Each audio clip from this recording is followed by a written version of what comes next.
The Tale of Pigling Bland by Beatrix Potter. The Tale of Pigling Bland. Once upon a time, there was an old pig called Aunt Potatoes. She had 8 of a family, 4 little girl pigs called Crosspatch, Suck Suck, Yak Yak, and Spot, and 4 little boy pigs called Alexander, Pigling, Bland, Chin Chin, and Stumpy. Stumpy had an accident to his tail. The 8 little pigs had very fine appetites. Yes, yes, yes. They ate, and indeed they do eat, said Aunt Potatoes, looking at her family with pride. Suddenly there were fearful squeals. Alexander had squeezed inside the hoops of the pig trough and stuck. Aunt Potatoes and I dragged him out by the hind legs.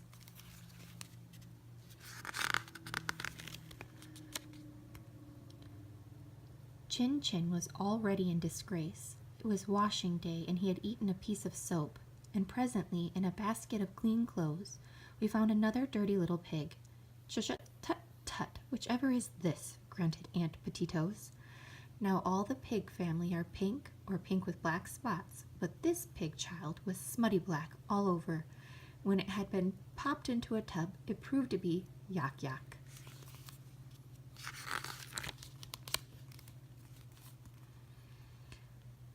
I went into the garden.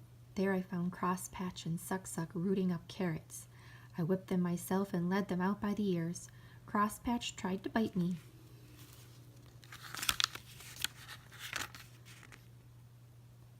Aunt Potatoes, you are a worthy person, but your family is not well brought up. Every one of them has been in mischief except Spot and Pigling Bland. Yes, yes, sighed Aunt Potatoes, and they drink bucketfuls of milk. I shall have to get another cow.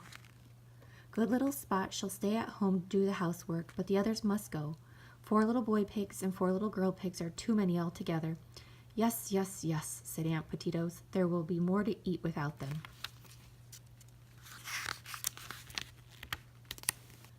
So Chin Chin and Suck Suck went away in a wheelbarrow, and Stumpy, Yak Yak, and Crosspatch rode away in a cart, and the other 2 little boy pigs, Pigling Bland and Alexander, went to market. We brushed their coats, we curled their tails, and washed their little faces, and wished them goodbye in the yard.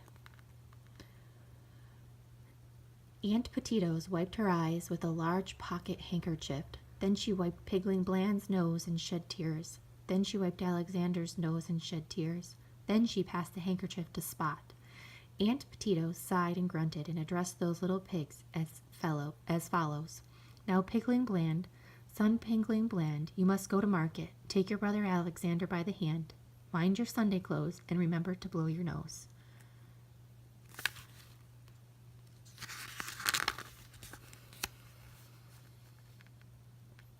Aunt Potatoes passed round the handkerchief again. Beware of traps, hen roosts, bacon and eggs. Always walk upon your hind legs. Pigling Bland, who was a sedate little pig, looked solemnly at his mother. A tear trickled down his cheek. Aunt Potatoes turned to the other. Now, son Alexander, take the hand. Wee, wee, wee, giggled Alexander. Take the hand of your brother Pigling Bland. You must go to market. Mind. Wee, wee, wee, interrupted Alexander again. You put me out, said Aunt Potatoes.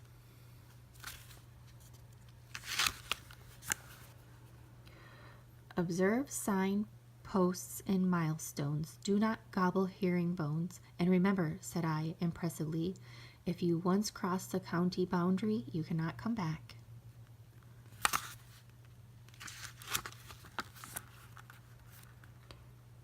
Alexander, you are not attending. Here are 2 licenses permitting 2 pigs to go to market in Lancashire.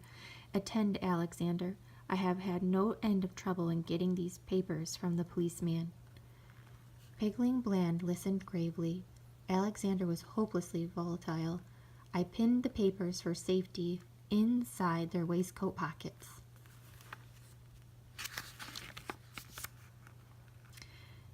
Aunt Potatoes gave to each a little bundle and 8 conversations.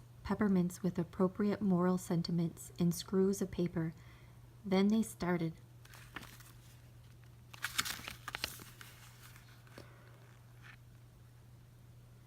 Pigling, Bland, and Alexander trotted along steadily for a mile. At least Pigling Bland did.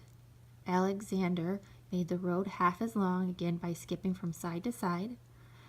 He danced about and pinched his brother, singing, "This pig went to market, this pig stayed at home, this pig had a bit of meat.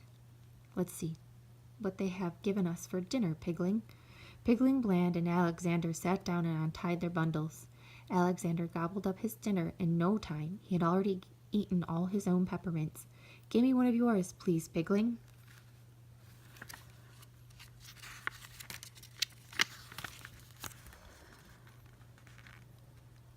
"But I wish to preserve them for the emergency," said Pigling Bland doubtfully. Alexander went into squeals of laughter. Then he pricked Pigling with the pin that had fastened his pig paper, and when Pigling slapped him, he dropped the pin and tried to take Pigling's pin, and the papers got mixed up. Pigling Bland reproved Alexander, but presently they made it up again and trotted away together, singing, "Tom, Tom, the piper's son, stole a pig, away he ran, but all the tune that he could play was over the hills and far away." "What's that, young sir? Stole a pig? Where are your licenses?" said the policeman. They had nearly run against him around a corner. Pigling Bland pulled out his paper. Alexander, after fumbling, handed over something scrumply.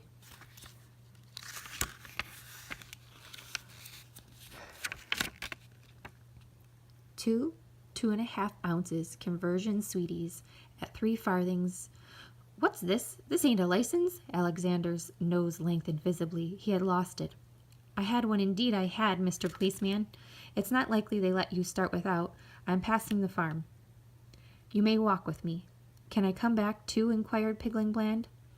"I see no reason, young sir. Your paper is all right." Pigling Bland did not like going on alone, and it was beginning to rain, but it is unwise to argue with the police. He gave his brother a peppermint and watched him out of sight.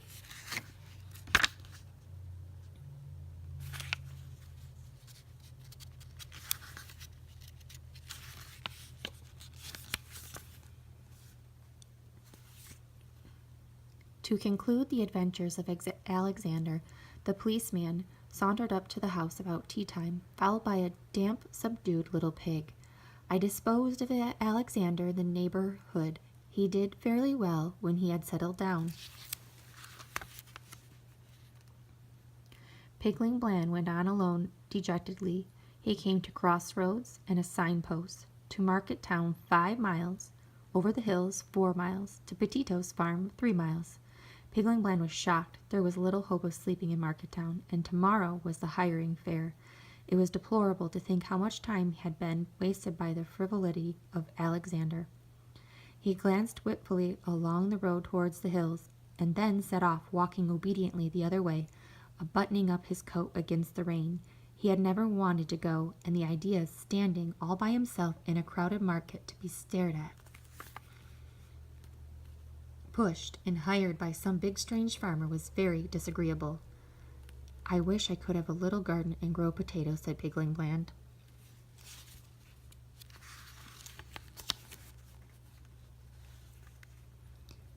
He put his cold hand in his pocket and felt his paper.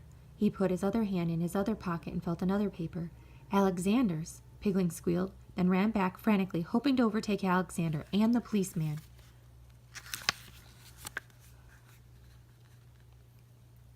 He took a wrong turn, several wrong turns, and was quite lost. It grew dark, the wind whistled, the trees creaked and groaned. Pigling Bland became frightened and cried, "Wee, wee, wee! I can't find my way home."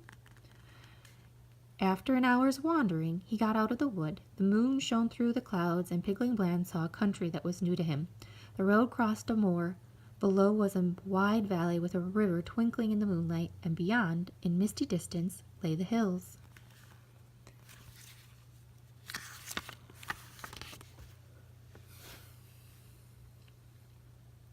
He saw a small wooden hut, made his way to it, and crept inside. "I'm afraid it is a hen house, but what can I do?" said Pigling Bland, wet and cold and quite tired out. "Bacon and eggs, clucked a hen on a perch. Trap, trap, trap, cackle, cackle, cackle, scolded the disturbed cockerel. To market, chickadee chick, clucked a broody white hen, roosting next to him. Pigling Bland, much alarmed, determined to leave at daybreak. In the meantime, he and the hens fell asleep. In less than an hour, they were all awakened. The owner, Mr. Peter Thompson Piperson, came with a lantern and a hamper to catch 6 fowls to take to market in the morning.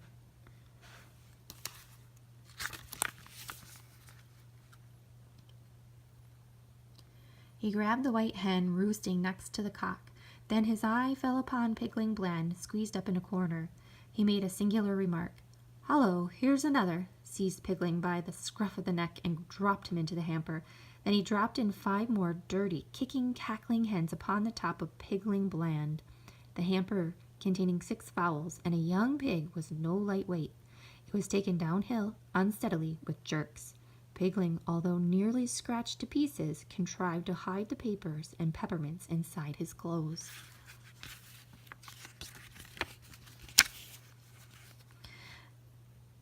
At last, the hamper was bumped down upon a kitchen floor, the lid was opened, and Pigling was lifted out.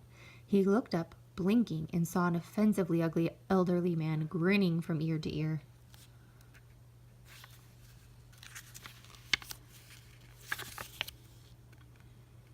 "This one's come of himself, whatever," said Mr. Pepperson, turning Pigling's pockets inside out.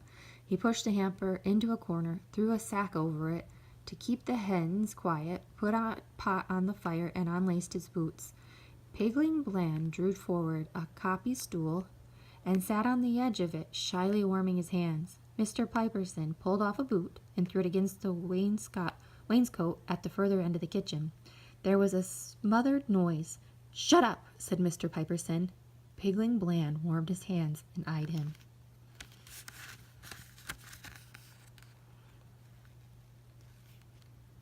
Mr. Piperson pulled off the other boot and flung it after the first. There was again a curious noise.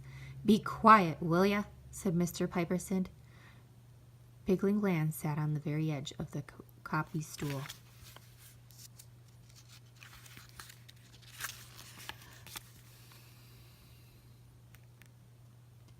Mr. Piperson fetched meal from a chest and made porridge. It seemed to Pigling that something at the further end of the kitchen was taking a suppressed interest in the cooking, but he was too hungry to be troubled by noises.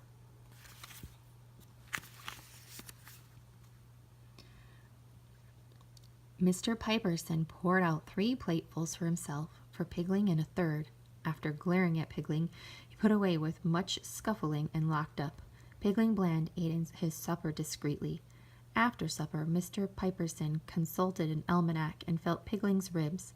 It was too late in the season for curing bacon, and he grudged his meal. Besides, the hens had seen this pig. He looked at the small remains of a flitch, and then looked undecidedly at Pigling. "You may sleep on the rug," said Mr. Peter Thomas Piperson.